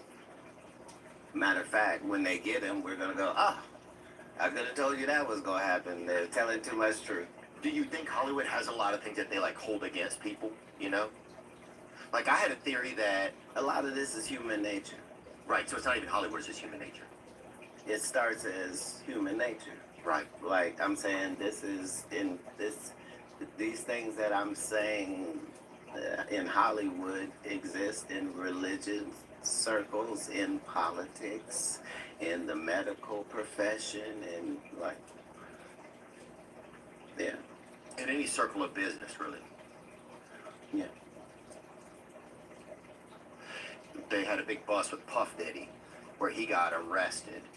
And then they've had like accusations and stuff. He hasn't gone on trial, I don't think yet. But do you think that there's been speculation that they did that because the timing of that was they wanted to like use other people that have allegedly been involved in some of his circles they wanted to kind of use like, okay, you could be next unless you help this political plan. Do you think that's at all possible? That's how all cases are handled, right? So what am I saying? I'm saying if it's car theft and we're going to accuse you of having a carjacking ring, right? We're going to begin by bringing in people that we caught who were robbing cars, who said that you was the boss. They're first in line. And then we're going to bring in victims, the people whose cars you stole, and said, yeah, that was him. That's how they build a case. So, none of that should be shocking. You don't put it past them. It's part of what an investigation is. But do you feel like they would say to someone, okay, we're going to bring you in unless... Absolutely, that's what they do. Yeah. Yeah. Even like in the rap world, like all of the rappers that you know that never been to jail and never gotten any trouble with the law, but they talk as if their life is opposite of that. Like those are federal informants. Like, You think they're really out there? yeah, Yeah. that's part of the job, is to acquire those. It's like saying, if you're playing chess, do you have any pawns? You have to, don't you? You Yeah. can't start without them. Right. Right. Wow. Man, so how do you know who is? That's part of the game, huh? You don't know. It's part of the game. It kind of makes it exciting too when you think about it. It can be exciting and depressing. hmm Did you ever do a rap album? Yep, You did? several. I didn't know that. I'm sorry, man. I didn't research that. No problem. I didn't put them out. Oh. You asked me, did I do? Oh yeah. Yeah. Who did you have some collabs on them with anybody? Did you have somebody help you produce some stuff? Master P, maybe anything like that? Sure, he would be honored that of all people you name dropped him. I'm just thinking of somebody from Louisiana. Right. What a blessing. When I was in college, they had it was like Master P, it was like Silk the Shocker, like that whole cabal was really, really vibing, right? Yes. So they used to have they would all come to LSU and play at the basketball courts, and they would Yeah. have these guys who would stand on the side and hold their clothes, and they were dressed like kind of Native Americans, like almost like Black Indians, kind of. And some of them would have like little headdresses and stuff, and they would have them all holding their clothes and shoes on the side of the court. It was a vibe, man. Yeah, all through that period of time, that whole no limit empire was really, really magnificent to the fan base. Like they really went to places where people wanted to see them and delivered a show like we weren't used to. Because there was so many acts. Yeah, they had a lot of different groups. You know what I mean? Like there was, They had they all came together and like put on a show that was just unbelievable in all venues. It was extraordinary to watch. Did you ever tour with the rap? Did you ever? Because sometimes you'll have like musicians and rappers, or musicians and comedians tour together. Yeah. Yeah. hmm I just know some people like that, some people don't. Yeah, I have Lil Mo on, has been on our tour probably for the last 3 or 4 years. And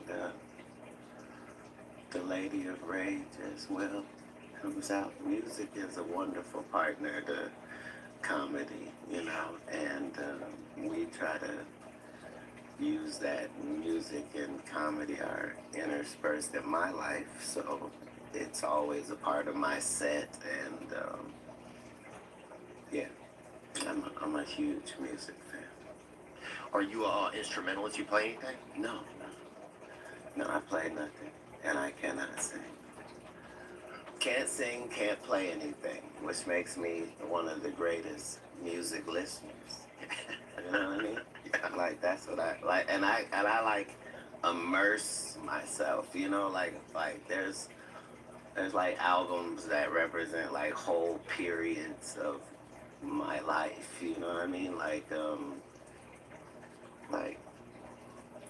the album Counting Crows, August, and Oh yeah, everything after. Done up in Amsterdam. like I know every song, every beat, every word, like because where I was at the time, and them Pearl Jams, Yeah. 10. At home, drawing pictures of mountaintops. Yeah. With him on top. Like, you know what I'm saying? Because I was listening to stuff that it made me feel like they're really singing about me. Yeah. Like, How I think or feel some moment. all of it. Like, yeah. Remember Shy? Remember that group came out? And if I ever fall. Remember them? I can't sing I it. do. You did pretty good. Thank you, bro. Appreciate They it. would be proud. They were good, bro. They I'm trying- were. They were good. But that was a great time for music was. of all genres. You know what I mean? Like, good music was just good music. Yeah. Yeah. Yeah, I remember I'm trying to think of one of the first. Oh, I went to a Green You're Day. gonna make a great black guy. Oh yeah, and they had Tevin Campbell. Remember him? Can we talk Right. for a minute? Tevin Campbell. Girl, I want to know your name. I'm like, fucking just go talk to her then. Damn, bro, you fucking. No, like, tell the truth. When we saw him and we heard the song, we were like, are you sure you want to talk to her? Yeah. You No wonder you're so trepidatious. That is true. That's true. He really had a different. Right. The sequel to that song was a surprise. Huh? We'll just say like that, man. The sequel was a surprise. That was a good time, though. Right. That was a good time. It was a good time. When was that? That was late '90s, I think. Did you ever get to meet Michael Jackson before? Without the ones like you working tirelessly to keep things running, everything would suddenly stop. No matter your industry, Granger's here for you with professional grade supplies. Call, click Granger.com, or just stop by. Granger, for the ones who get it done. No, I got to meet Prince. You did? Did you ever get to go bike riding with him or anything like that? Who's that? Prince. I think bike riding been the only thing we. Yeah, no, I don't. He wasn't doing bike riding. He had an experience. Let's see. So when I meet him, I'm 12. I guess he's 18, 19. Oh, you met him when you were 12? Yeah, I know him. I know him my whole. I'm saying from 12 till he left. That was like I knew him the whole time. Like, yeah, he was a magnificent, one of a kind individual. Like I got to.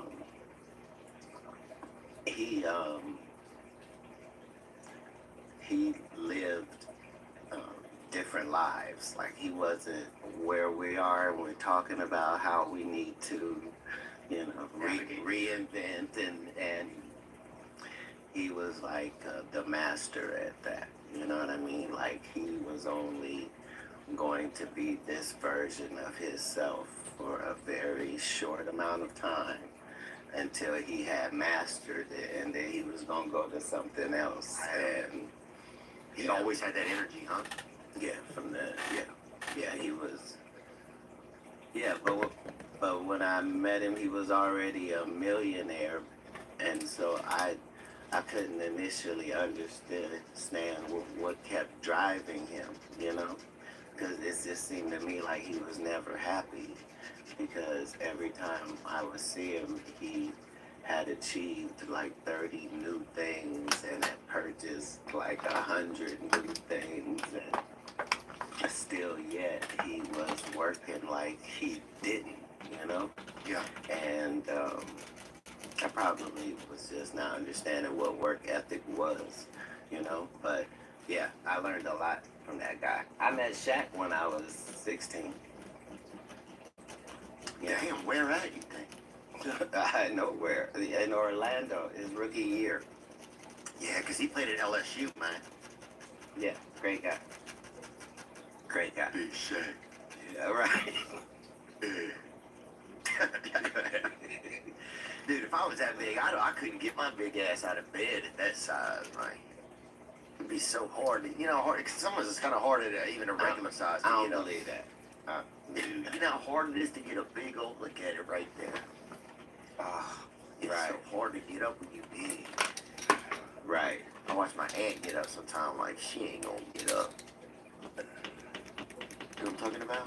You ever see somebody aunt? You're like, she ain't gonna get up, That's when and they figure it out. when all of the places were catching on fire. That was my first thought, was like, nobody on my 600-pound life is gonna make it out of none of this. Like, what? Like, Yeah, that show's over, bro. like there's a whole portion of the population that can't get up. Like, everybody's like, evacuate. Somebody just shit in the bed. I did evacuate. Yeah. They evacuate, they just look the other way.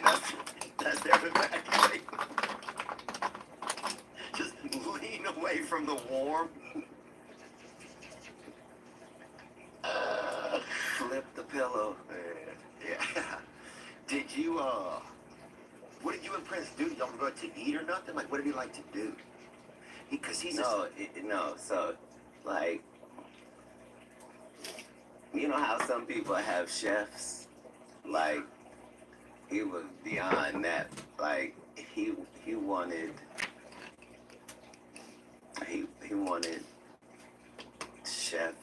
a chef to know what he was preparing. Like, I don't know how to explain it, but like, he wasn't vegan the whole time I knew him, you know? He was just vegan for this portion.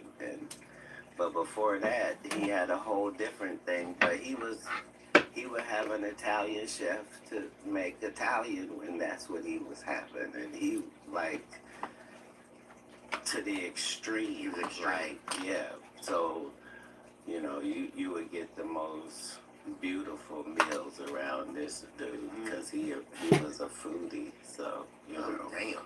I'd love to watch him eat a little snack or something, a little creme brulee or a little big scoop of ice cream. I'd love to see that because he was kind of smaller, wasn't he?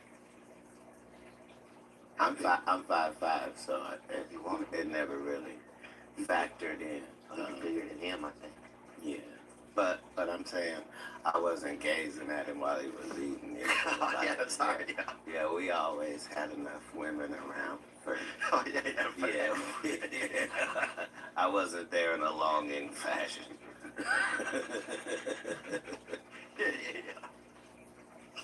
Yeah, sorry. Somehow it's like watch a small person if they get up against like a real hard scoop of ice cream, they fucking can't handle that bitch, you know? No. I didn't get it. Yeah. Rewind that again. Sorry. Somehow I missed that, and I can't accept it. No, I just sometimes if somebody, you know, I know like if I get up, if it's a real cold scoop of ice cream and it's hard to, you know, get with a spoon or something, I just imagine like a smaller guy battling that bitch, bro.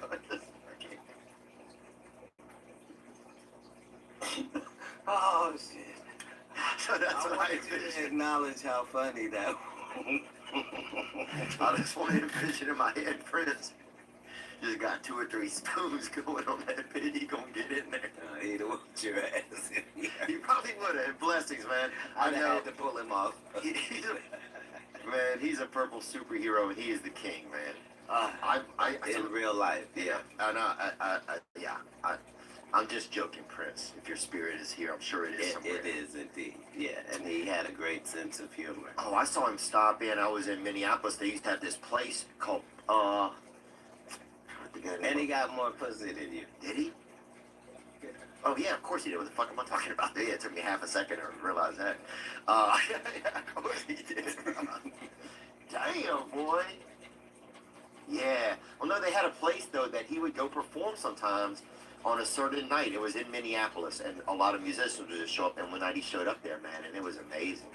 It was just random people would get together and play. But You know, he loved that probably more than anything else. Like, he loved that more than touring. He loved that more than anything, his jam sessions. And he had places all over the globe, and he was welcomed at, I'm saying, you're talking about a guy that played 26 instruments. You feel what I'm saying? Like, we're talking about a guy that, like, most people, yeah. It's magical, huh? If you could learn from what he did, then you just pass learning. You know what I mean? Like, the shit resonates, regardless of what it is you're trying to do. Right. And so, yeah, I was blessed to Even be around him, huh? Yeah, just to be able to witness a short, young black guy navigate the highest echelons of entertainment and still be holding on to things that he doesn't do and won't do, and still feeling like he needs to look out for other musicians and other artists, and still trying not to bring shame on his fans or other black people or music lovers, or just a wonderful human. That's what you feel like. Shit, now I feel bad about making that joke, but I feel okay still. I mean, I feel You should. it's okay. Yeah. I'm just joking. Yeah. Yeah. But did when you were growing up, did you ever have like a TV like a TV father kind of, like I had, like I'm trying to think of like influences that you had when you were young. Like I had like Little House on the Prairie was a show I would watch that they had. Michael Landon was on it, and then they had like In the Heat of the Night. I really liked that show. Now wait a minute. I'm trying. Who was the father figure on In the Heat of the Night? Oh, Was the black guy your father figure? Virgil Tibbs? Virgil Tibbs was Yeah, brother, he was good. I will tell you this: I met his wife at or not his wife, but the lady that played us. yes, that's her right there. Virgil and Sophia was his wife in the show, I think. She was way smaller than you thought, right? She was very beautiful, and I saw her at a breakfast place, and I was like, I cannot go back in there and tell her, and I did. And it was I think she kind of appreciated it, but it was still pretty awkward, I think. But she's very beautiful. But yeah, I liked him, and Carol O'Connor was in it. But Right. that shit was good. I loved that. What else did I like? I'm trying to think of a show where I had like a TV dad. Did you have like a TV family or someone that you kind of liked? As a black man, I had a real father. So,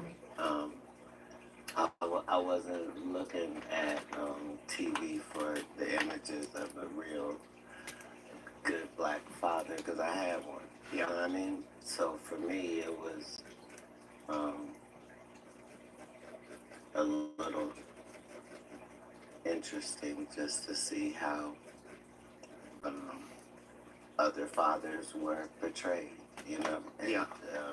I more enjoyed like seeing the dynamics of other families and how things went for them, because that's the only way that I knew, oh, I don't have that type of upbringing at all. Wow, that's, I didn't even know my mother was supposed to love me. Like, I didn't know that was. Sorry to laugh, man. Yeah. She's never kissed me in my life. I didn't know she was supposed to like me like that. I'm saying, she made sure I ate, but I had clean clothes. But I'm saying I didn't. It'd have been shocking if my mom was always working. I would be like, Mom, tell me you love me. She'd be like, I gotta move this box over here. That's what she would be like. I'm like, Mom, how do you feel about me? She's like, oh, we gotta put all these boxes away. She always had something to do, Like if a feeling came up, my mom just couldn't have it, No, Right. I love you, Mom. This is funny. Now it's funny. Right, but now you can. Yeah, that shit was ridiculous. I was like, Mom, how do you feel about me? She's like, we gotta get this car to start. I'm like, what the fuck? What are you talking about? Where's the vacuum? Right. Yeah, Right. that was it. That's what I think. That's what I always was looking for me. But these are the things that guarantee success. That's what I'm telling you. Yeah? It's part of what's on that list that, you got certain things against you. You're gonna be successful. Right. Yeah. Yeah, you're going to be in a position where you can rectify things. You know that you're way more appreciative of love because of that. You're in a position where you can still be loved, you know, by the black lady at the airport. Yeah. 2025. My little layover lady. That's what I call her, my little layover. I've seen you. This is something that I thought. There's only two things that I think that I've seen, and I'm not sure. One of them was that Santa Claus, when I was a kid, that they brought us outside and they had a real sleigh go by in the air. It was an airplane that they disguised as a sleigh in our town. Mm-hmm. The second one is I thought I saw you riding bikes down Sunset Boulevard. Right. So now, the funniest part of all of that True story. is because all of your stories are true, right? But the whole thing is, when you're telling this story, we ride by on the bike, there's lights on them. Yeah, like from a huge circus member. Really, this is $1.5 million worth of Can-Am spiders. 8 of them, 200,000 a piece. Me and Suge going down Sunset. Oh yeah, I didn't see those. I'm sorry. I saw some pictures. Somebody covered their pictures. Cat Williams came by and with a Shetland pony. Had neon lights on the hooves. Somebody spray painted silly string on the back of the violin.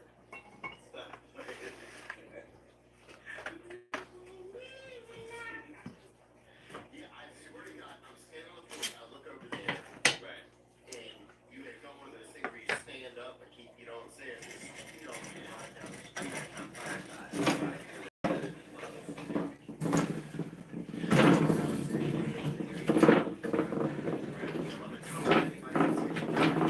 So that's why I make it happen.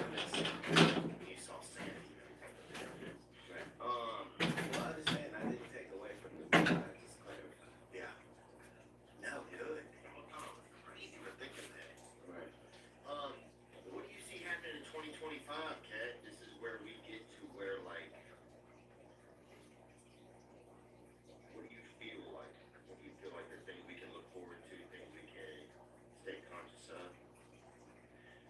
Can I bum another cigarette by chance? Absolutely. Yeah, so, get my lungs up. Yeah, so, you right already. Yeah, see? So the whole thing is we're not, this thing does not happen in yearly cycles. Like, it's not a every 12 months thing. That's not how it works. So,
I think things are going, what I feel like I'm doing good at, what I feel like I can help with.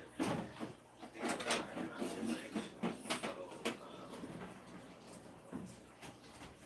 I don't wonder why stuff gets moved out of my way when I ask for things to be moved out of my way. Like you asked earlier, like, aren't you scared? Like, I'm not allowed to be scared.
organized and I fucking dumped them all into a bin. That was so stupid.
Yay.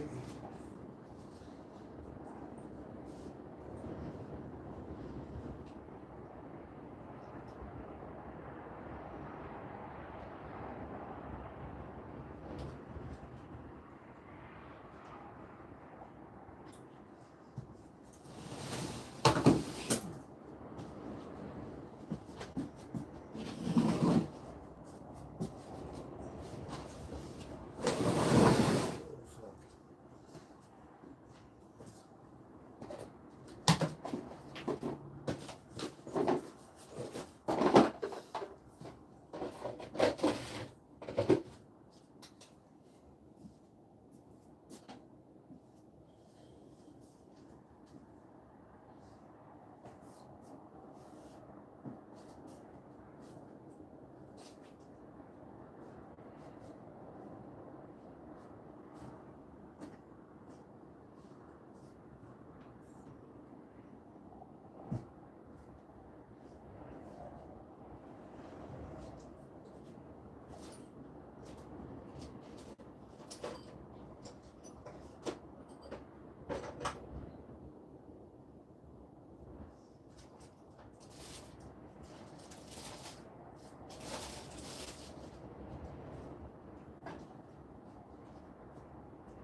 cabling hardware for putting ends on cable. Can't find it. I know I have some in the basement, but I thought I had a huge case of it up here.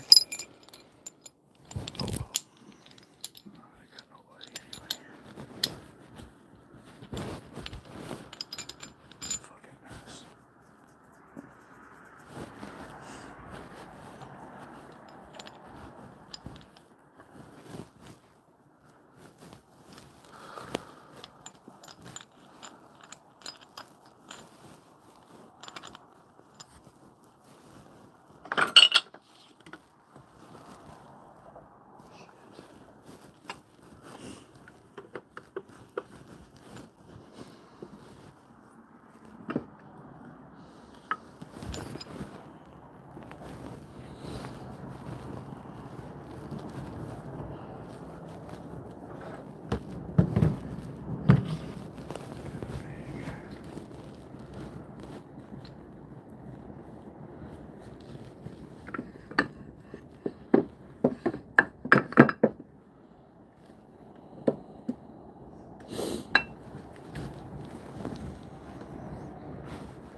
See if I can find the right connections for this.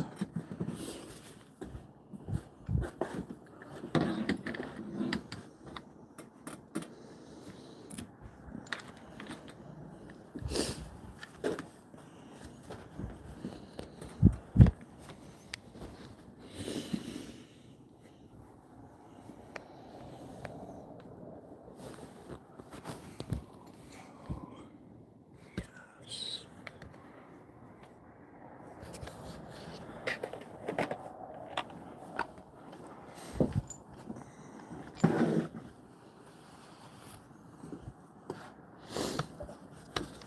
See down somewhere here.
Just end it.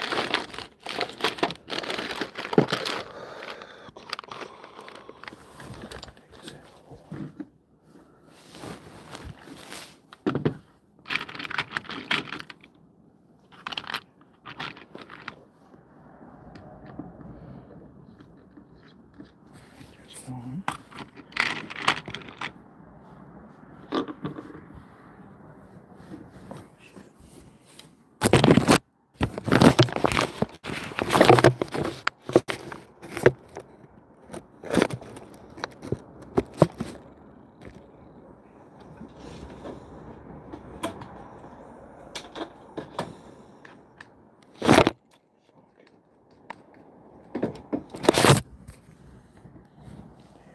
the same. It's there too.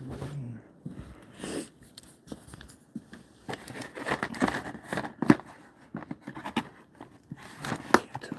It's the right size. Oh, jackpot. Okay. Fittings.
what's the problem? And he was like, give me a second. I gotta go to the bathroom, because of the thing, catch my drift. And then we came outside, and back to talk. Then it was a long story to say. I was trying to like sleep. I was like, is he fucking with me? Is he lying to me? Is he thinking I'm stupid?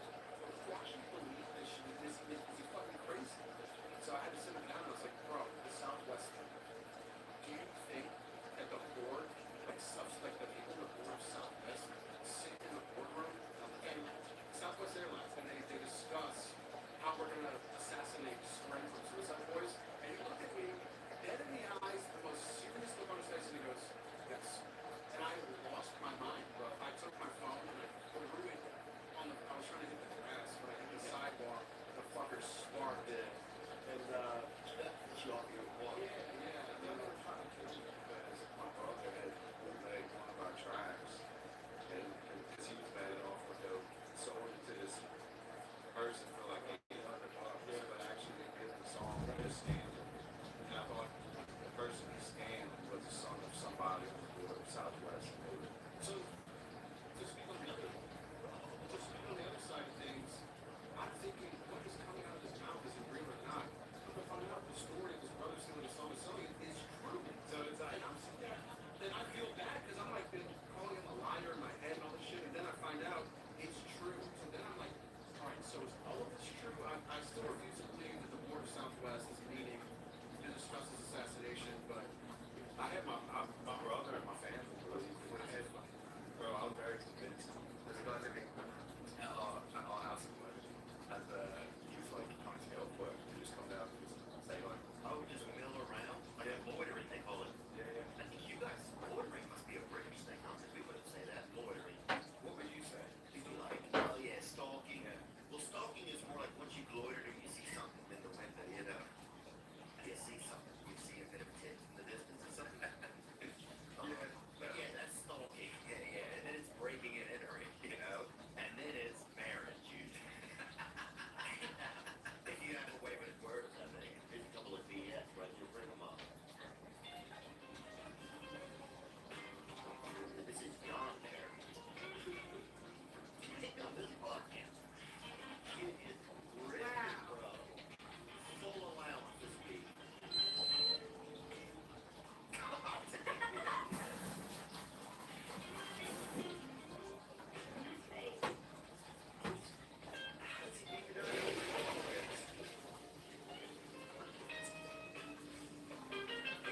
Right now. This kid could also be 40 years old, dude. You don't know what's going on, bro. Unreal if that's a real person and not a No one's gonna know. The kid doesn't remember the fucking guy. dude, most people can't even see that far. How far can people see usually? What do you mean? I'm just saying, like, how far can somebody see? What is the average sight distance for a person with normal vision is about 3 miles. Get fucked, dude. When standing on a flat surface with their eyes about 5 feet above the ground. That is bullshit. I thought it was like 70 feet or something. Why are you asking this question? I'm not sure exactly, I guess. We were just talking about David Spade, and I just got a cyber from it. Oh, you were telling me that. Yeah. You got it? Yeah. How is it?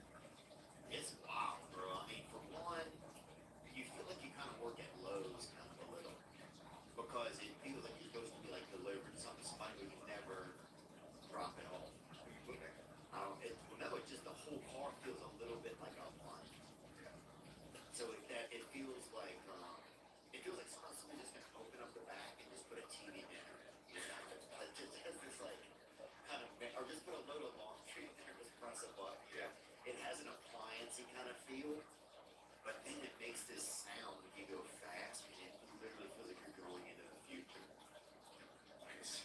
And some people don't know what it is. Like there was a guy who like, I don't know if he was homeless or not, but he just seemed really homeless, and he was like, what is it? What is it? You know, and he just kind of started yelling at it and just cracked the beer open. And I was like, God. Being married to a gay man would be fun because there's a feminine energy to him that would be like almost like having a Oh, girlfriend it's kind the of thing. largest Pomeranian you can have here at work. Is a gay husband. Yeah, I That's like what I said. I feel like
straightforward, especially coming from people, you know what I'm saying? My white brothers in the community. I think more black women want you to be, you gotta be more assertive. Not too much, because you know how y'all get.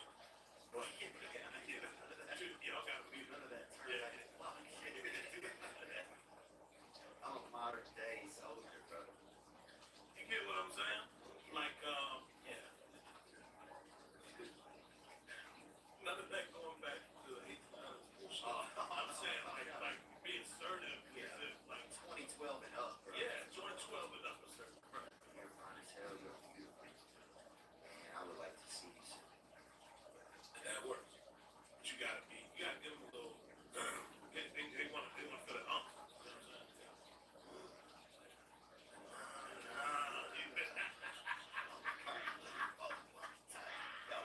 You get what I'm saying?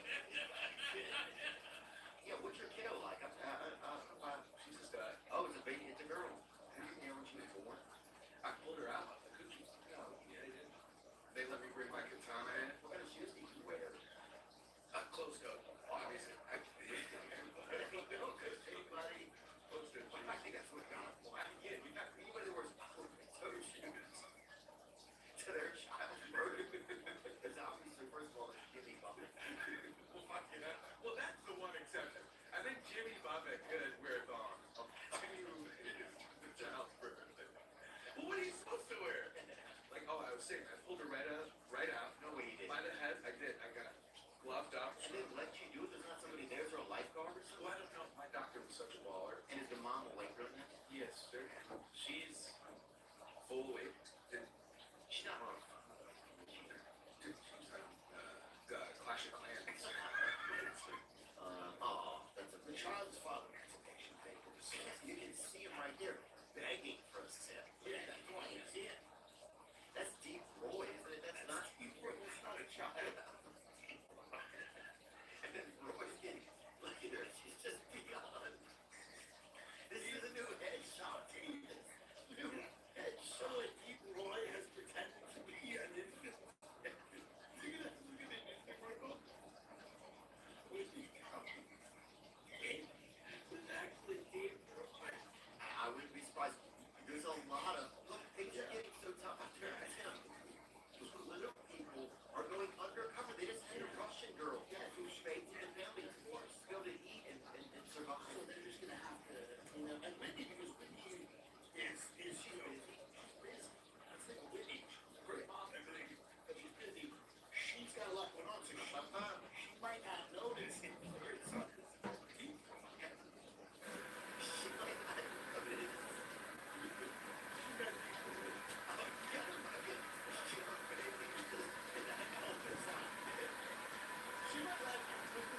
get it back.